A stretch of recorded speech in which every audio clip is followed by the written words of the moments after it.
And good evening and welcome to City Focus. And I'm Marty Olsen, your host, and I'm absolutely delighted to have joining me in the studio beloved Grace Carter. And welcome to the show. Thank you so much, Marty. I really appreciate you inviting me. Well, on short notice, you stepped up to the plate. At the end of last week's program, I had announced that tonight's scheduled guest was going to be a gentleman from the day, and he had a family issue and was unable to join us. And at our Republican meeting last night, I reached out to you, and you graciously stepped up to the plate. I appreciate that. So thank you very much. It's my pleasure. And folks, if you're not aware, and probably you aren't, but Grace is at our meeting last evening, the Republican Town Committee meeting in New London. She announced that she is seeking the Republican nomination to run for mayor. Yes. So I think that's pretty exciting news, and thought this would be a good opportunity to give you to come on the program, introduce yourself and who you are, what you're all about, and if we have time, maybe delve into a few of your thoughts and ideas on improving the Whaling City. Well, thank you so much. I really appreciate the invitation and the opportunity to share with my community who I am. I've been here, well, my family's been in this area for 7 generations. 7 generations? 7 generations, yes. So we're pretty rooted and grounded here. And like I like to say, we bleed green and gold. We do. We love our city. I love our city. I love the families that are here. And I just seek to just give them my best and my all to improve the conditions in their lives here in New London. Well, on that note, perhaps for those who may not know you, you could introduce your family within I don't know if you need to go back to the beginning of 7 generations, but perhaps if your folks or grandparents, and there may be some ties to people in the community that they may not even be aware of, or that could be exciting, or your own children or grandchildren if you've got them, and we may have folks that are in our current public school system. Absolutely. Like you said, I can go back a couple of generations. My family is very much connected with a lot of the older families in the community. I don't know if you want me to name names, but we do have quite a lot of extended family here in New London. Speedwells, Gomez, Fines, Booths, Strongs, Lancasters, all of the above and then some. I'm very proud of my family. I love my family, and we take up a big part of the population here and have for many, many, many years. Well, those are all surnames that I recognize as a local guy. Yes, and I am local. I said I was born in Hartford, but my parents moved to New London when I was less than 2 years old, so I grew up here in the school systems, New London High School. Just to take a little quick turn, I did marry at a very young age, 17. I was still in high school, and love conquers all. And so I wasn't able to graduate from high school with my class of '69 because at that time, a year later, I was expecting our first child. So I opted to be out of school during that time. And well, during that time too, I mean, that was high school girls. That was not necessarily expected, or it was almost like an element of taboo. Because I knew some other young women who got pregnant when they were in high school, and they finished up later in other places. Yes, exactly. And you're right. It was taboo back then. Fortunately and great, because it was my choice to get married. That was just what I did because I, very much in love. Yeah. And about 13 months later, I had our first child.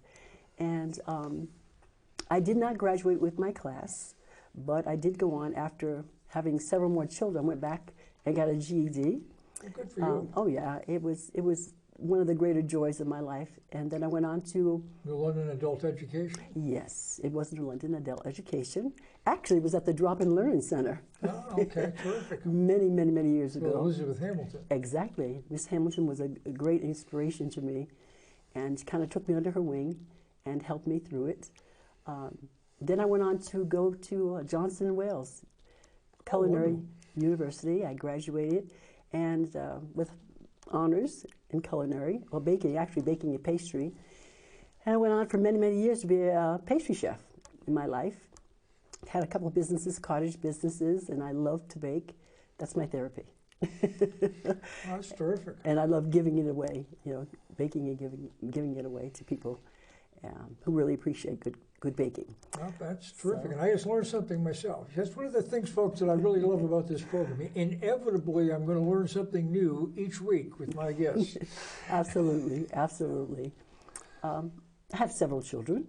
I have 9 children, to be exact. 3 that I was adopted, and 6 that I gave birth to. And currently 18 grandchildren, with number 19 on the way. Oh, my goodness. And 5 great-grandchildren with number 6 on the way in August. Oh, my goodness. So I love family. I love and are family. most or all of them in the general area, or are they scattered hither and yon throughout the United States and beyond? Well, it depends on what level you're talking about, children, grandchildren, or great-grands. Well, any or all. Well, most of my children, several of my children are here, and a few of them are away, different states. Delaware, Massachusetts, Texas, and I think the others are pretty much local, yeah. And again, grandchildren everywhere, great-grandchildren. One is graduating to Friday night. My great-granddaughter is graduating high school, New London High School, That's terrific. with honors, and I'm so proud of her. And so like I said, I love my community, I love my family, and we're here to stay. That's terrific, and I met you a handful of years ago, pre-COVID. Yes. Maybe more than a few years ago now when I think about it, but they were was several years ago. transitioning at the church on State and Union Street. That's correct. That church, their community room and kitchen, where they were providing meals for the homeless, or breakfast, really. Exactly. And I remember the Kiwanis Club got involved with that, of which I'm an active member with. And if I'm not mistaken, Jim Stidfall was involved with that. Yes, Jim, yes. And many other members of the community trying to help out some of our less fortunate members. Absolutely. And it was getting to a point where that group was looking for a way to phase out. And you stepped up to the plate and filled that vacuum. Well, that was, again, one of the high points in my life. Actually, I trained under Jim Stidfall and Ken Sister? Yes, Yeah. Ken Sister. And Ken was very active in that church. He was very active in the First Congregational Church. That breakfast program had been going on at least 20 years before I got on board. And I became the director of the program, and changed a lot of things. It's hard to turn a ship around. You have to do it degree by degree. Yep. But we're able to bring other newer ideas, newer food, and into it, more people, younger people into it, and some older people who volunteered also. We loved working with the community, people who are less fortunate. We even began to, I even began to have them come in and volunteer as a community service for probation or parole, and I provided all the necessary paperwork to the courts, letting them know that they were excellent workers, always on time, always doing a great job, and they were able to get their community service hours in at the New London Breakfast Program. So it was that's an important thing to do. Is that program still alive, or is that COVID kind of threw curveball at everything? And I don't know if if it had been COVID or something else, but in any event, what's the status of that breakfast program? Well, let's just take you back for a second. When COVID hit, we collectively decided we were not going to shut down. What we did is we have a window in the kitchen, and that it's been there. It's there's a window that leads to the parking lot right outside, and for the past almost 30 years, people come to the window at 5:30 in the morning to get hot coffee. Mm-hmm. So we decided to serve breakfast out the window, to go, at that same window. All during COVID, we did that. And we still serve coffee at 5:30. When COVID eased up a bit, we opened our doors. I think we were one of the first people to open our doors for come in and sit down and we've not stopped. I think in all these maybe 30 years, I think the kitchen has been closed maybe 5 times because of blizzards or big snowstorms. But other than that, 5 o'clock, the light is on, the coffee's brewing, and everyone's welcome.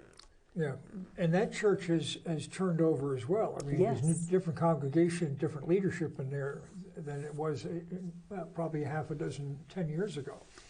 About 10 years ago, yes. It is First Congregational Church, and Engaged in Heaven Church came in, and we came in as renters for space, and of course they owned the building. And several years ago, it switched. We purchased the building from them, and they're renting from us, and they have an earlier service than we do, and we just kind of consider them our grandparents, even though I'm as old as they are. But they now have their early morning service, and we have the afternoon, late morning service. And Engaged in Heaven Church, Pastor James Levesque, who is the head pastor. We have several campuses in America, and this particular campus is being overseen by Bob and Sarah Nichols, our pastors. Okay, But, because the building itself is historic. That's It an old is. building. It's one of the first 50 churches built in America, and one of the Great Awakening preachers, George Whitfield, and others have come and preached there. And you know the saying that if I'm not telling the truth, may God strike me with lightning? Yes. Well, that happened in that church, that very church. There's a plaque inside that states that this man did not like all the hoopla of praising and worshiping, and he came to complain. This is back in the 1800s. And he was given the podium to speak, and he just said, well, I don't believe what you're doing. All this loud singing is of God, and if it is, may God strike me. Immediately, a lightning bolt hit him, and he died on the platform. And that's a historic fact. I'll be. Yeah, so don't say that. Be very careful. But so other than that kind of thing, this church is a church that loves people, loves community, loves serving, and I'm just very proud to be a member of that congregation, Engaged in Heaven Church. That's marvelous. Now, what other organizations or activities have you been involved with in either New London itself or perhaps in the greater Southeastern Connecticut area that has given you your opportunities to do what you do? I mean, you've obviously got a lot of skills. Yeah. Well, I was on the board of directors for STEPS. It's a program that helps young ladies. As you probably know, you probably had B. Jeanette on here at one point. Beatrice Jeanette. Helped young girls in high school just on so many levels, womanhood, preparing them for higher education. I've worked with other places like CareNet. I love that organization. They help young and old women who find themselves in situations where they are expecting unexpectedly and need a little extra help on spirit, soul, body, and even after giving birth, help with the children, help with the supplies they need. Sometimes it's very difficult. I mean, I don't know how much time you have. I think our time is limited, but I could go on. Because we can have you back, I anticipate that we will. Oh, well, thank you so much. But I just, like I said, I've been involved in this community a long time, and usually whenever I am asked to join something, I get right on board because I see the need. I see the need, and sometimes, I don't want to be so philosophical, but sometimes when you have a bumming day, the best thing you can do is go out and help somebody else. So I kind of follow through with that in my own life. It's always good to help someone else. It always makes you feel better. Well, I think that's terrific. It seems as if a lot of your time and effort has also been in an area of giving back. I mean, you're helping people, giving people a hand up, and you're not out for you. You're out for helping others. Absolutely, this community. It's given me so much. It wasn't always easy. I've been married several times, 3 times, and I've been asked in a certain setting, a woman asked me, well, since you've been married 3 times, How can you teach a women's group, which I've done that too, many women's groups I've taught. How can you teach us about marriage when you have had 3 marriages? Well, I had to be very honest with her and tell her, I can teach you what not to do. So, but again, it's women, helping women, loving families and seeing them grow and learn, not just on the spiritual level, because I do teach as a teacher, Bible teacher, but just life skills. Life can be very difficult, especially if you don't have a map or a blueprint. And the Bible is my blueprint. You know, I've learned so much. My life would not have been what it is or has been if it was not for Jesus Christ. And I have to be very honest with you. My relationship with Him, my relationship with God, that is my foundation for everything that I do. He's my hero. Well, you know, it seems to me that in today's society, or at least over the course of my lifetime, which parallels yours, is that the church and religion in general is a lot of folks are moving away from it. I mean, at one point it was. You know, if you were not a churchgoer, I mean, you couldn't run for office. Exactly. You couldn't vote if you were, you know. And people, I mean, and now it seems to be almost more of the norm and not to than those that do. And that's across the board. It's not just Protestantism, it's Catholicism, it's Judaism. Everything. It's everything. Yes, it is. The young people, for whatever reason, are not connecting exactly with the church. Marty, you're so right in that. And that is, I would say it's heartbreaking, but also it tells me that we're not doing our job. We're not living out the things we say we believe. It's like, well, for instance, having so many children, kids, they don't really care that much what you say. They watch what you do. And when we start living our faith in real time, forgiving, loving others as you love yourself, doing unto others as you have done unto you, things like that, and so many more deeper truths, people will see that. They'll see that. You know, and the world is looking for truth. The world is looking for something that is not phony, something that is not changeable at the drop of a hat. And when we live authentic lives, you know, they see that. And they want to know, hey, what makes you so different from me? What is it that you have that I see you have? Whatever it is, I want it. So, I mean, you're right, people are moving away, but I think people like you, myself, others, those watching us, I think that they realize that they have something to give. They have an authentic truth that they're living out.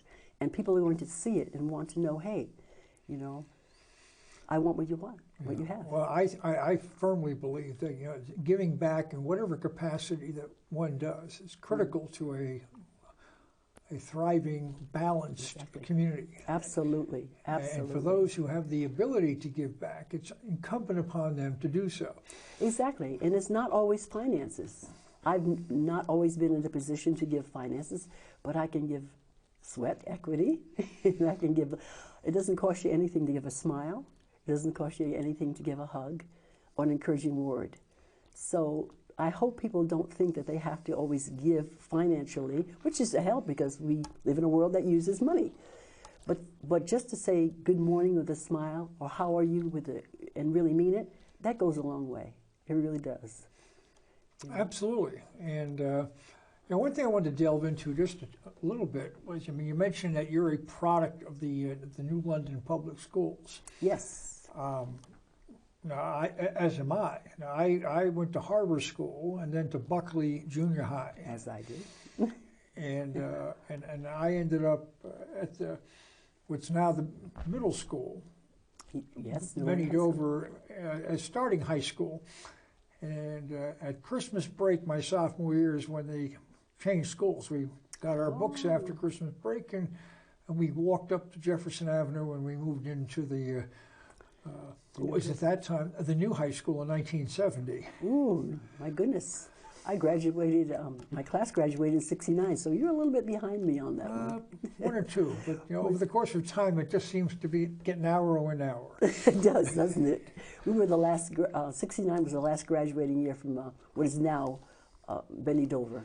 As a matter of fact, I knew Miss Benny Dover. She was my second grade teacher. And so, yeah, it's... I see periodically Gloria out and yes, about. Yes. She's a sweetheart. She definitely is.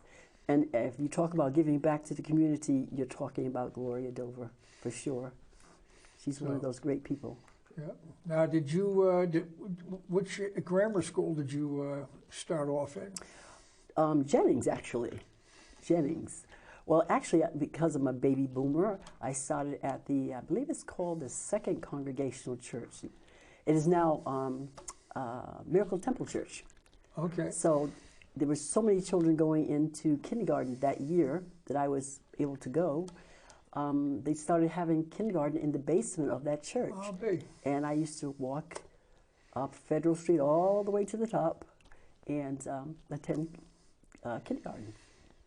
And later on, went to Jennings.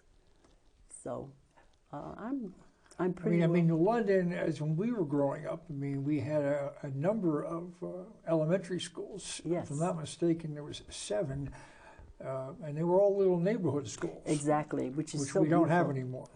And I think that is so bad. That just really hurts. I think the family unit hurts the community. I think we need to have neighborhood elementary schools because you get to grow up with the people you live around. And it didn't matter. I mean, when I was growing up, we had all different socioeconomic people in our neighborhood, which I think is so great. I mean, I don't want to go off on a tangent about redevelopment, but when you take a whole socioeconomic class of people and put them all together, be it high,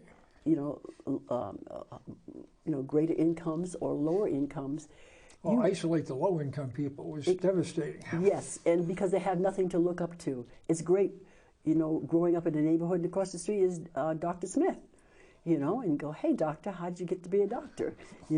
And aspire to do that. But if you put the same people and stack them like sardines, yeah. They have nothing, very few aspire to do anything greater than what they see. You can't. You can't go any higher than what you think about yourself.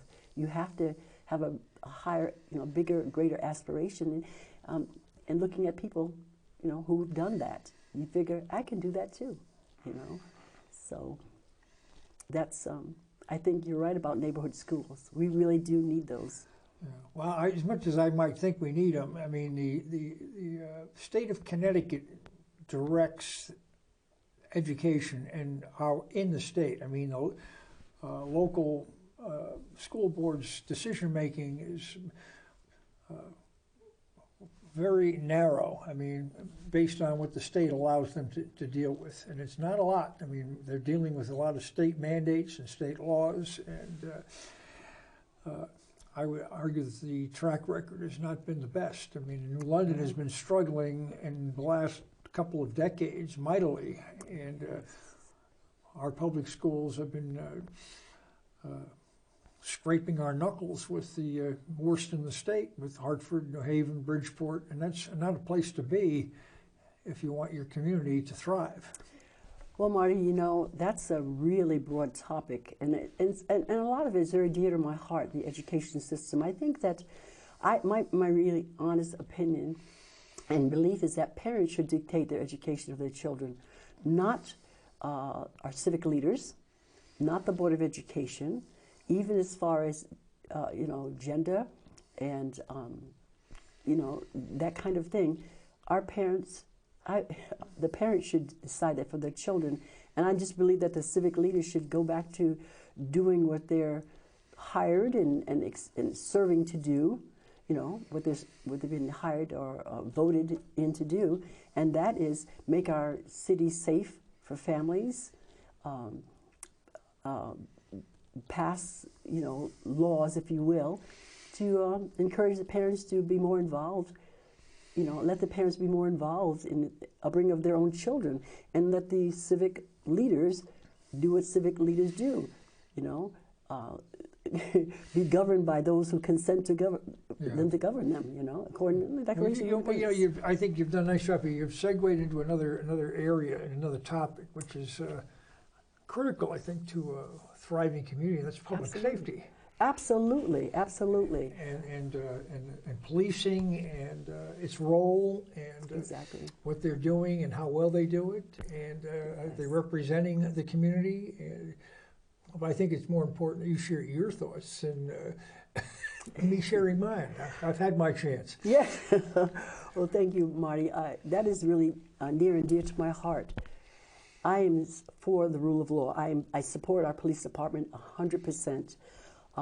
Just recently, I've read accounts and have people personally tell me that the dirt bikers that are around the city that we all know about, we hear, we may not have directly encountered them as some other people have, where they were jumping on a woman's car and calling her names and intimidating her, and she was terrified in her vehicle. I've had personal instances of people telling me that they were chased by them and just terrified driving, trying to get away, and they didn't stop chasing them until they hit 395, and then they circled back and went home. It's horrific what's being done, and to hear that, there's laws saying that the police cannot engage with them and cannot chase them. And I understand the public safety issue of that, but what about the public safety of the families or the people, the women or whoever that feel threatened, like their lives are being threatened by these two-wheel thugs? Yeah. I feel that the police department's hands should be untied. They said from the state level on down to the municipal level, their hands are tied. They can't engage and they can't chase. So how are families able to walk the streets, drive the streets safely, and have a happy neighborhood if we don't have the support and protection of our local police?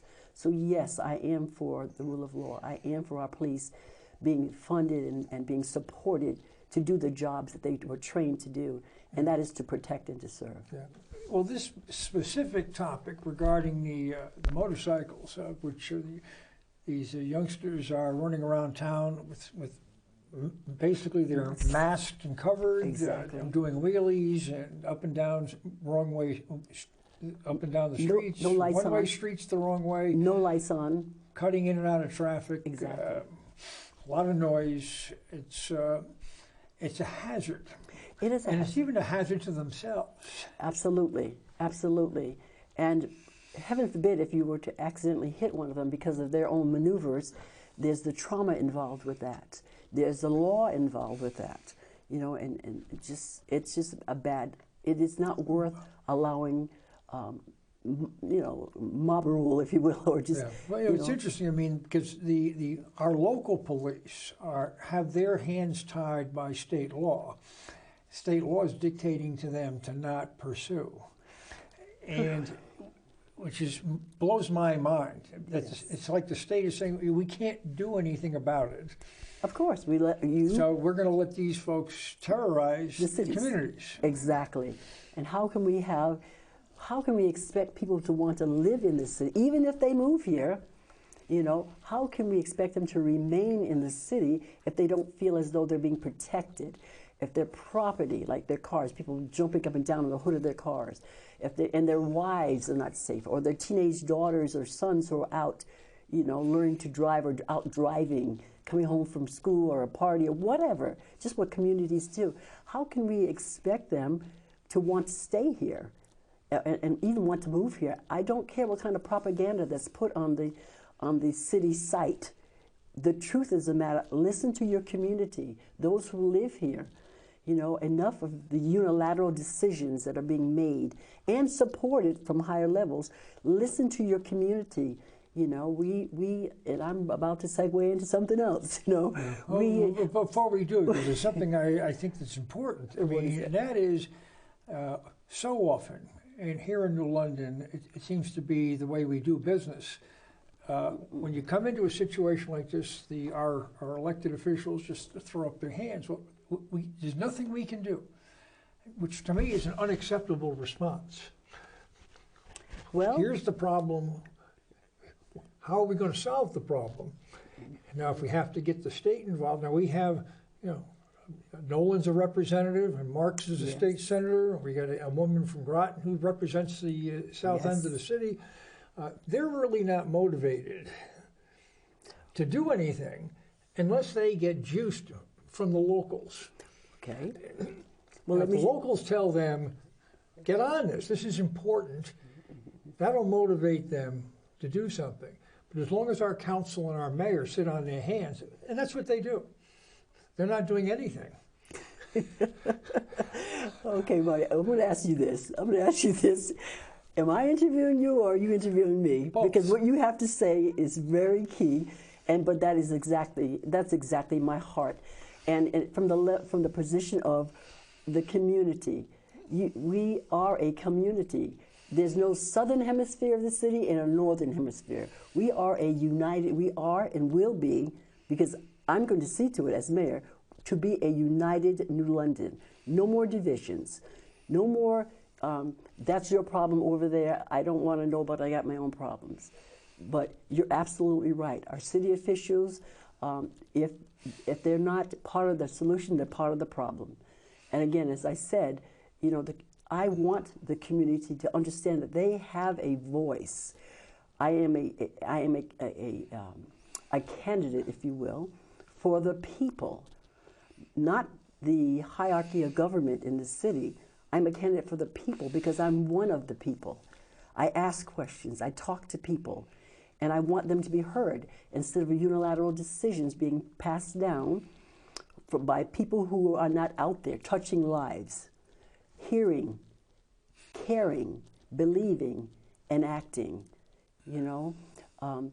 Enough. We need more compassion and less concrete.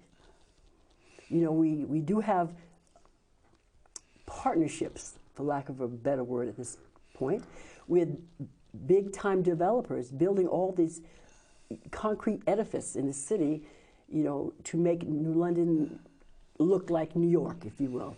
But you can build these concrete edifices and it end up being a ghost town. The Kilo House, the Pfizer fiasco, we are known, it's been shown coming down through our own history in our community that what do we end up with? We end up with big bills that the community, the people of the city have to foot because someone had an idea to take on a partnership with big developers and backdoor, backroom agreements and laying them out in the city. And what do we have as a result? Empty lots, vacant buildings, displaced families, dysfunctional schools, So I'm saying to you, the voice of the people, if the people don't have or aren't able to use their own voice, that's why I walk the city. That's why I talk to people. I want to know what you feel. I want to know what you need. Compassion. Compassion is a verb to me. Compassion leads you to do something about it. Not sit in an ivory tower and just make these unilateral decisions and think we're going to look like this place, we're going to look like this city. What about this city? Yes, we're now fixing the roads, we're tarring the roads. Why? EVs coming in, they want better roads. Okay, but that's not the true infrastructure. The true infrastructure of New London are its people, are its families. You build these big buildings, and if you don't care for the people that are in the city, if you don't hear them and do something, what they need, you're going to have a ghost town. Yeah. Well, the mayor, the incumbent mayor, is betting heavily on these rather large apartment buildings Exactly. in different parts of the community. There's one along Bank Street on the old Parcel J, and just down the road there's another large one on Howard Street. There's a large complex that was built at the foot of Mansfield Road, which is off of Ocean Avenue. Yes. Another one adjacent to that you access by Gardner Avenue. And there's plans for another large one down at Fort Trumbull. Yes. And a word that you don't hear the mayor throw out is gentrification, because you're not, none of these buildings are geared for the people you're talking about. Well, that is a buzzword and it's a hot topic, the word gentrification. And I understand totally. I'm very careful how I use that word. First, for a number of reasons. I'm in the city. I've just announced my candidacy, seeking nomination for the Republican Party. And let me just clarify, I am a Frederick Douglass Republican. A Frederick Douglass Republican. An enslaved man who got his freedom and put every part of his life back into America, seeing to it and encouraging and even reprimanding America for not living up to the ideals and the words of the forefathers. All men are created equal with unalienable Within the last rights. year or so, I read a fascinating biography on Frederick Douglass. Absolutely. And what a giant. Yes, he actually saved America. I mean, coming up this week, next week, Juneteenth, that's what we're celebrating. The Emancipation Proclamation, actually being discovered or finding out that they were free in the lower part of Texas, Galveston, Texas. But what is freedom if you cannot use your vote the way you want to use it? If you're not living a lifestyle that's humane, again, gentrification. Well, let's put it this way. These apartment buildings that are being built are mainly one-bedroom apartments. I just told you I have a very large family. Yeah, these are not family friendly. They're not family friendly. So how can you put on your website that we encourage the student to give them the best education, we're here for them, if my children, my grandchildren, mine, and my great-grandchildren can't live next to me because they can't afford it. They can't afford the prices. They have more than 1.5 children, 1 3/4 children. Yeah. If we want to change the definition of gentrification, let's use that as an example. All right, again, gentrification. I'm sitting here, a mature African-American woman, and I'm running for a public office. One of the highest office is in the city. If we talk about gentrification, let's start there. I'm not going away. I'm not going away. And I believe that as far as my seeking the office of mayor, I'm going to do everything I can to see to it that this city is represented for who it is. This is a beautiful, diverse, multicultural city with an amazing waterway out here. And, well, speaking of that, it's 3 times over budgeted already, the state pier, but that's another story. They're over budgeted 3 times what it was budgeted to be already. So I'm just so concerned for the average Joe, the working man, the retirees. I don't care if you retire down on Picowood Avenue or if you retire on Connecticut Avenue. It doesn't matter to me. You live here, you are a citizen, you are a extended family member, you are part of the community. You have a voice, you have a right to be heard, and if there's issues in your life, you have a right for those things to be addressed and remedied. We have to remedy some of these things. We can't concrete them over again. We don't need a concrete mayor. We need a compassionate mayor, and that's what I am. My life is geared for that. If I can help, you've said it yourself, I give back. And I'm not finished yet. I'm not finished Well, yet. you've got a lot of vim and vigor here. I think the city needs to tap this resource. Well, this resource is for the city. It's definitely for the city because it's a part of who I am. It's a part of who I am, the city. Well, you're bringing a lot of, I think, excitement and enthusiasm, and the challenge is to touch as many people as possible between now and Election Day, that Exactly. have them meet you and get that message that what you are bringing to the table. Yes, absolutely. And one of the things I will be doing, I will be down on State Street by Sailor and Soldier Monument in Whalesale this Saturday. Just walking and talking to people, asking them what their thoughts are about Juneteenth. It doesn't matter what color you are. It's all woven into the U.S. history of this beautiful, beautiful nation. And I'll be asking questions, and our questions can not only be about Juneteenth and Frederick Douglass, but about what do you feel that you need for this city to be home to you, to be friendly for you, to be safe for you? Those are the kind of questions. Is anybody out there who wants to come and, you know, work with me, talk with me, walk with me? Come. Yeah. I look forward to it. Well, I think that's exciting in and of itself. I think that you know, one thing that I've noticed is gets involved with your clarion call for safety. Absolutely. In the central business district, and actually it's citywide, but the central business district, which has an awful lot of vacant storefronts, is that there's an absence of a police presence.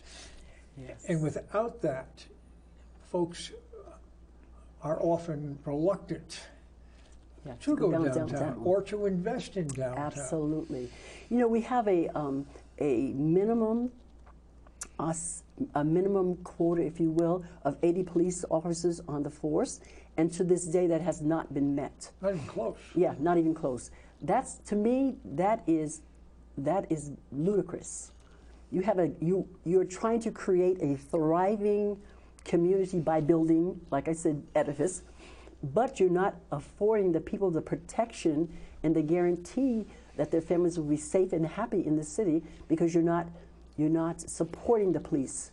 You're tying their hands with stuff like we talked about, these dirt bike gang, you know. And I don't want to give them more credit than is due, because they need to be ashamed of themselves, you know, of just carrying on that way. The thing that disturbs me is just as a resident, is that we have a current council that is aided and abetted by the mayor that I would say is openly hostile to the police. I mean, they have taken on the progressive attitude of you know, defund the police, and they don't like the cops, and they don't want cops, they don't want to see them, and I think that's contrary to what we need. We need that presence that you've alluded to earlier.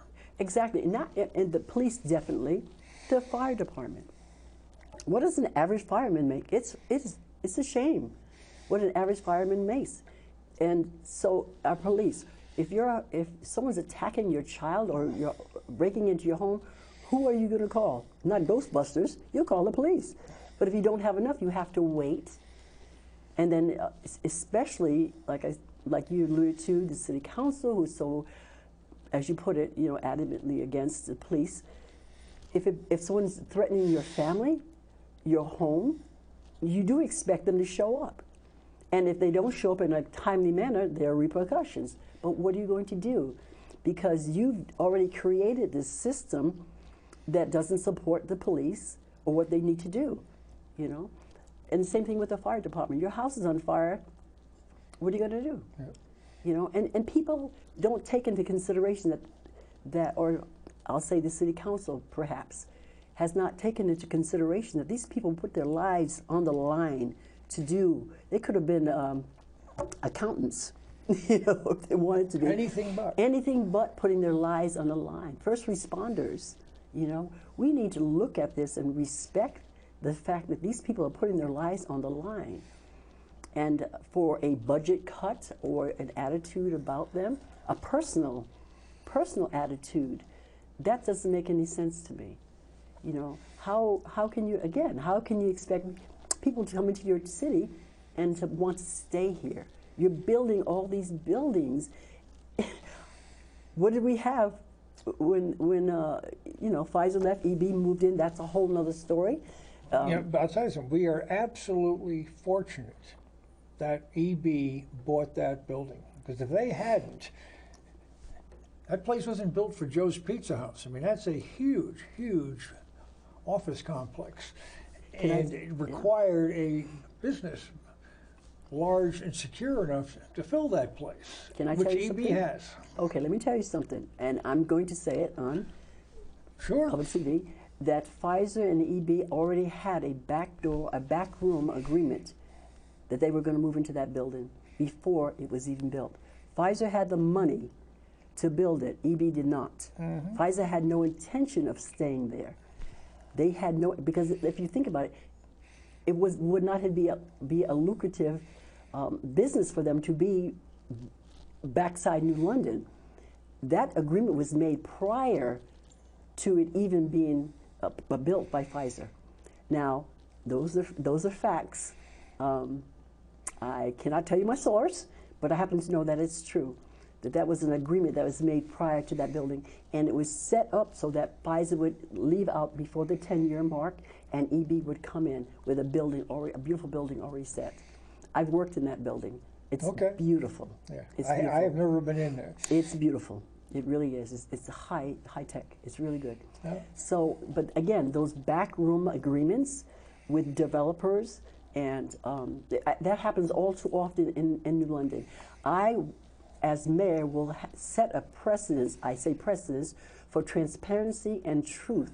It's about time that our community can trust its civic leaders. It's about time. We need to be able to trust that you have our best interests at heart, and that these little backroom agreements are null and void.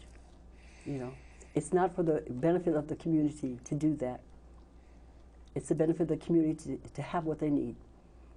Affordable housing, better schools, schools where teachers are not rubber stamped without any kind of accountability.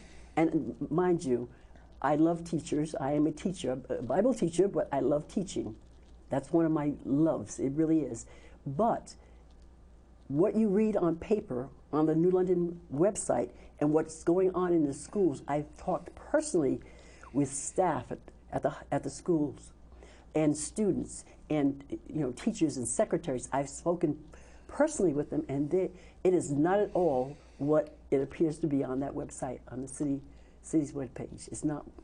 It's smoke and mirrors. Well, I would argue that the current administration at the city level is playing ostrich. I mean, they're ignoring the problems. They're out parading with rose-colored glasses. That New London, it's happening, but when you evaluate things objectively, absolutely, things aren't happening. Well, it's about time that our leaders, who we've elected, start operating in transparency and truth.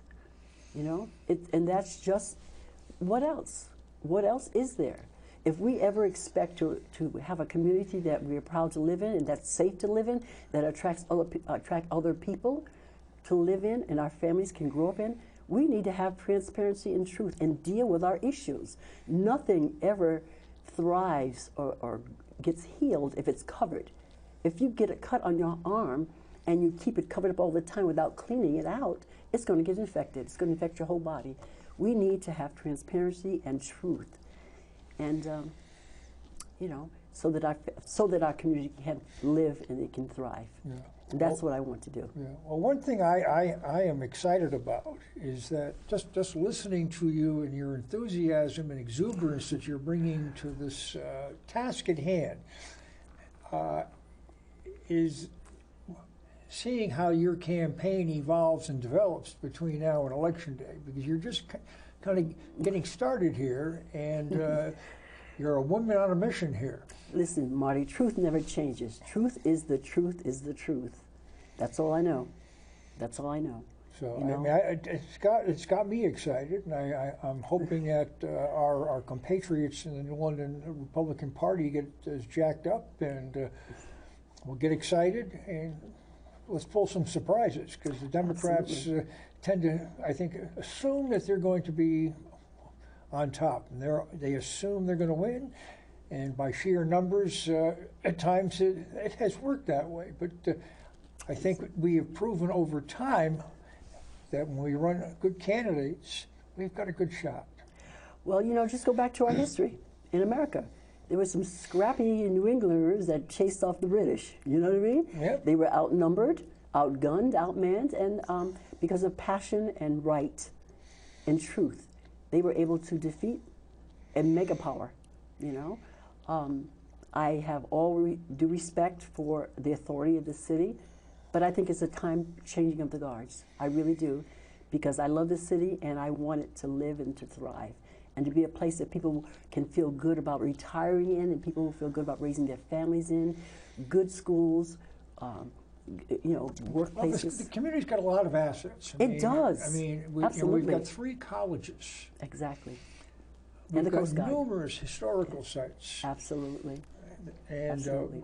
we don't really fully capitalize on these assets. Ocean Beach Park. Yes, exactly. And the biggest asset are the wonderful people who live here. You know, the families that live here. So I'm excited, and I'm glad that you were able to carve out an hour to come down here and visit City Focus tonight. This has My been pleasure. fun. This is my pleasure. Thank you so much for having me. Yeah. Ask me back again. Well, I guarantee you'll get at least one Okay. opportunity.